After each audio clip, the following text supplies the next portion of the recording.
এই পাক সেনাবাহিনী প্রতারণা করেছে। বাংলাদেশ জেতার পরও তাদের ক্ষমতায় বসতে দেয়নি। পক্ষান্তরে বাংলাদেশ পাকিস্তান থেকে আলাদা হয়ে গেছে। এখন ঠিক একই অবস্থায় শেখ মুজিব ভার্সেস ইমরান খান। ইমরান খান বিজয়ী হওয়ার পরেও তাকে ক্ষমতায় বসতে দেয়া হচ্ছে না। আমার ভয় এভাবে করতে করতে ইমরান খান যদি বাংলাদেশের মতো একটা বড় যুদ্ধের ঘোষণা দেন বা স্বাধীনতার ঘোষণা দিয়ে বসেন, এই সেনাবাহিনী কিচ্ছু করতে পারবে না। কারণটা কি জানেন?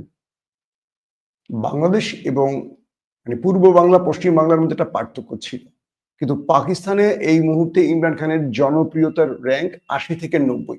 ১০০% মানুষের মধ্যে ৮০% বা ৯০% মানুষ যদি ইমরান খানের পক্ষে থাকে, আর ইমরান খান যদি স্বাধীনতার ঘোষণা দিয়ে বসেন, সেনাবাহিনীর পাছার কাপড় থাকবে?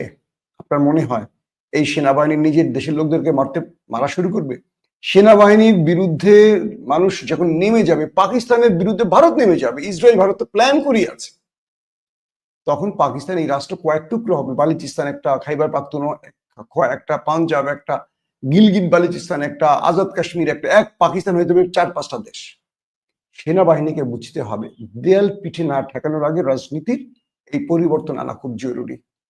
পাশাপাশি দখলদারদের প্রেসক্রিপশনে ভারতের প্রতিবেশী শত্রু দেশটি প্রতিদিনই এখন পাকিস্তানের ভেতরে ম্যাচাকার চালাচ্ছে। প্রতিদিনই তারা হত্যাযোগ্য সন্ত্রাসী কর্মকাণ্ড চালাচ্ছে।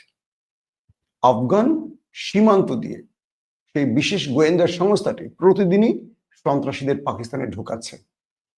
খাইবার পাখতুনখোয়ার একজন সহকারী কমিশনার তার স্টাফদের সহ কালকে নিহত।